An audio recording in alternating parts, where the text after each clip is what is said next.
This is TWiT. Now, you're not going to do a dark brown liquor. Well, the one I picked out is actually pretty dark. Oh, okay, okay. Pretty I mean, it's been a couple of weeks in Mexico. You are starting to drink the good stuff too here. And, oh yeah. But I'm also reminded, because remember, I've talked a little bit about cognac and so forth. Like, it's very funny to realize that all these alcohols are just not that different. Right. You take some product, some food stuff that produces sugars. You use those sugars to convert them to be converted into alcohol with some kind of yeast, some kind of bacteria that will make it into alcohol. You then distill that. That's the bifurcation, though, because there is stuff that is not distilled, like beers. Pulque in Mexico is incredible precursor to tequila and mezcal. But then they concentrate the alcohols with distillation. You can make any alcohol out of almost anything. Sure. Yeah, which is Pruno, it's a crazy thing. Yeah. Called a bathtub gin. But then you all have this tendency, as you're improving your product, to age in oak. Right. All of these alcohols start out clear pretty much across the board. And then you stick them in wood, and it adds flavors that we like, strangely. And so when you really dig into tequila, I mean, we do call this the brown liquor segment, then this liquor does become brown because of wood. No other reason. There might be a little caramel color, but it's just wood. So is the only difference really the source of the sugar? Source of the sugar, there's a few little things and on how you get there. Plus, as I am prone to overreading on all of these things, and I'm in Jalisco right now, right? But Puerto Vallarta is in Jalisco, which is one of the tequila growing regions, and in fact, the town of Tequila is 4 hours drive from me. Oh wow! Which to me didn't seem like so much, but I'm married and I'd like to stay married. I was going to say, but I proposed that I wanted to do a day of research. He goes, with a 4 hour drive on each end? You can't drive. That's a day right there. No, it's not. It's more than a day. You gotta. So, admittedly, my research has largely been through a large array of bottles and plenty of reading. The more common name for an agave derived spirit is mezcal. All tequilas are mezcals, but not all mezcals are tequila. There are mixtos. There are versions of mezcals that have things in them other than distillate of agave. But tequila, by definition, is a class of mezcal made from blue agave that's grown in 5 regions of Mexico, Jalisco being one of them, Michoacán, Nayarit, which is right beside Jalisco, Guanajuato, and parts of Tamaulipas. So there's all this western side. It's an area that is relatively dry. It definitely is tropical, so it has a wet, dry season. Most growing is done at altitude. The altitude matters. The agave plant it's a big succulent plant. It is not related to the pineapple at all. Any other plant is. More closely related to amaryllis and lilies. But it's a big succulent. It prefers high altitude, takes a long time to grow, and relatively expensive to grow. In traditional means, these were largely wildly grown and freely planted and then harvested. Today, they are very carefully crafted. They are grown like most modern agriculture with nursery seedlings. So, because it's this yucca plant, they actually do bulb splitting. So they will take a very productive set of a bulb, and then they will split it and mature it that way. So it basically stays in the seedlings thing for almost 18 months before it's put into the ground, and then carefully tended and grown. They have a number of blights that risk them. It typically takes 5 years to mature an agave plant, sometimes as much as 10, depends on the region. The lower down valley regions tend to build stronger flavors, where the higher have lighter taste. So it depends on where they're from. And of the whole plant, you cut it all away to just the central bulb called the pina, which is the only part that's actually used to make tequila. It's, of course, filled with carbohydrates, complex sugars, so they need to be broken down. Traditionally, this is done by baking the pinas. So you put them in an oven. And in fact, if you've ever tasted a smoky mezcal, much like a smoky or peaty whiskey, it's what they dry it with that puts the smoke into it. So if they dry it over wood smoke, you will get that smoky flavor. And so smoky mezcals only come that way. Tequila normally doesn't have smoke in it. It doesn't have to have smoke in it. There's many ways to go about drying it.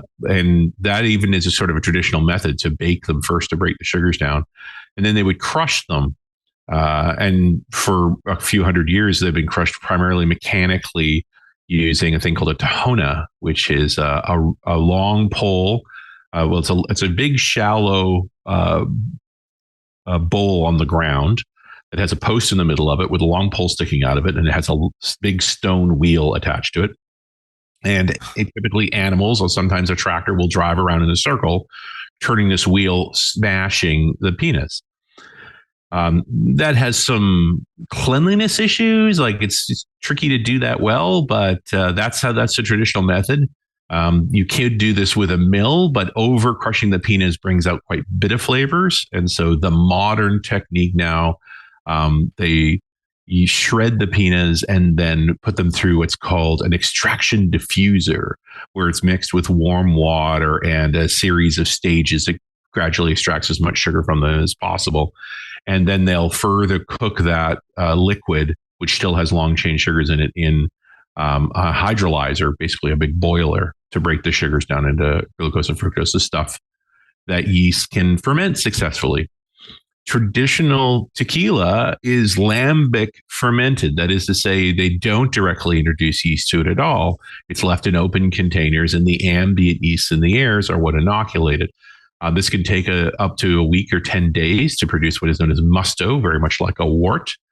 It also has risks of being contaminated with things that aren't good. So that's tricky too. And in modern methods, they will use either a protein called inoculum, which actually accelerates fermentation, or straight up brewer's yeast, the same way that we make whiskey. And that way you can get it done in about a day in a much more sealed and reliable conditions with temperature controls. Either way, you end up with a wort. They call it musto. 6 to 9% alcohol, depending on the yeast in action. When we were in Oaxaca with with Mike Elgin on his Day of the Dead experiences, we went to a mezcal distillery, and I had the great pleasure of beating up the smoked up. There's Lisa Pina. They had already been fired, and actually, no, I guess they were about to go into the fire, and there's the pit.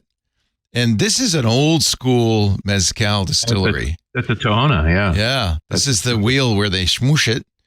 And it smells wonderful in the vat because there's a lot of sugars in there.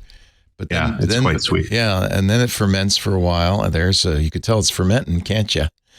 And bubble, toil and trouble. It's ugly. Yeah. But that's the pure mezcal. Before barreling or anything, you can see how clear it is coming out of the still. Yeah. And their distillation is not that strange. It's similar to bourbon and many others. They do a column still, which they call shredding, and then a pot still, which they call rectification, also a common term. So a 2-stage distillation. There were versions of tequila just used off the first stage, but the second stage has become the norm to be considered tequila. Typically comes out about 65% alcohol, which is super normal. For a clear distillate. There are a few folks that are experimenting with triple distillation, but they complain about it removing more of the flavors of the agave. And the agave have a stronger flavor than barley does typically. And so, there's an incentive to stay towards that. And if you take that product and you cut it with water to take it down to 40% and stick it in a bottle, that's Blanco. That is silver tequila. Yeah. And again, you find White Dog from the Americans is bourbon before it's gone into barrels. And the same with things like Famous Grouse has a version called Snow Grouse, which is also unbarreled Scottish whiskey. So it's not that unusual, right? But the fact that a big portion of tequila stops there is because there is a significant flavor that comes from agave that people appreciated. So you can stop there. And it's less expensive to do that. That process of running through shredding and rectification takes a day. So, in the modern industrial process, you can turn agave pinas into bottleable stuff in just 2 or 3 days. Yeah, we were going to these ancient distilleries where it's, traditional style. And I should say, tequila is just one kind of mezcal. It's all roughly the same, right? Yeah, they're mostly agave. They do different things. So. Yeah. I mean, tequila is not smoky. No. And No, most that's the mezcals biggest are. difference. Yeah, because they. You will be happy to know, and I certainly was delighted when reading through some of the more detailed documentation, that they do use a chill filtration step to remove flocculants. Well, you don't want flocculants. No, God. No. God, that's Flocculants are like the new Linux. It's like a cancer. Yeah, you don't want those cloudy oils, right? You want your tequila to stay clear, and so they use a chill filtration step on a lot of modern tequila is chill filtered. But if you're going to get past Blanco, now you talk about different aging steps, and so Reposado, or AKA Rested, is 2 months in oak barrels, typically North American oaks.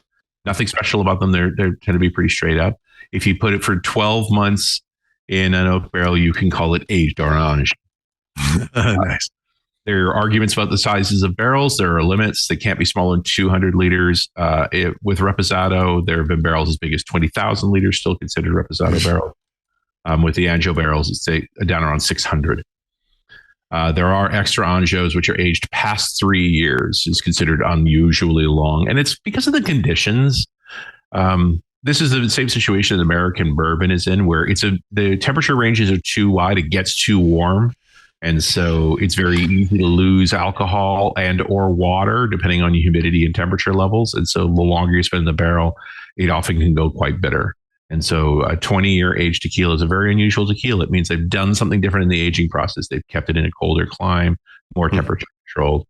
It can happen. You're also seeing the same experimentation that's gone on in other whiskeys happening in tequila now, where they are, in fact, aging in used American bourbon cask and sherry cask. So as strange as you want to go, what got me onto the idea of, okay, I can talk about tequila here as a proper brown liquor was a particular edition called Hornitos Black Barrel.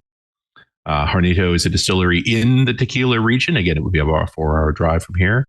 They do an 18-month age process. So first they make an Anjo. So they do 12 months in American oak, virgin oak. Actually, it's originally, the barrel is initially used for Reposado, and after it's been used for Reposado for a year, then it's used for Anjo at a year at a time.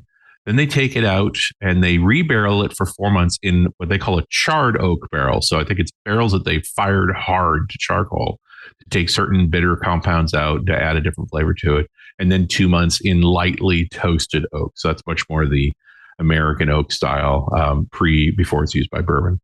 So 3 different barrelings for 18 months total.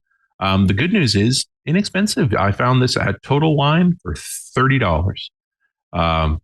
40% alcohol, so it's been cut properly with water. There are cask strength tequilas if you're into that sort of thing. This is not one of them. If you're suicidal, okay. So it'll wake you up. You know, cask strength is going to be in the 60s. Wow.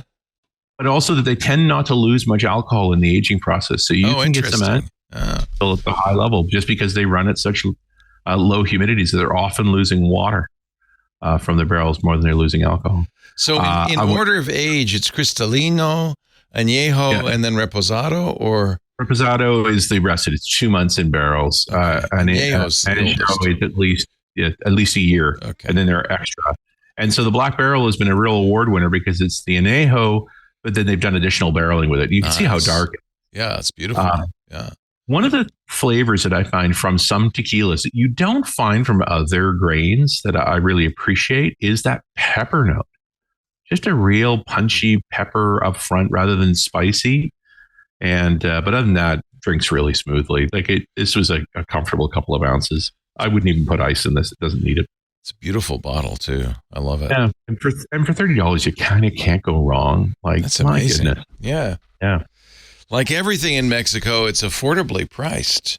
Yeah. Except for electronics. Mexico is not as inexpensive as it used to be. You know, everybody's been affected by inflation here. Yeah, I know. I saw how much it was cost to get a massage. It used to be pennies on the dollar, I tells you. That's Richard Campbell. He's in PV, Puerto Vallarta. Well, he'll be back. Where are you going to be next week? Somewhere fun? Redmond. I'll be on the Microsoft campus. Because MP Summit. MVP Summit. Okay, MP Summit.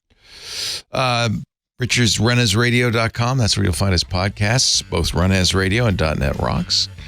And it's easier to find his podcast than it is to find him, I got to tell you. They don't move around so much. RunAsRadio.com.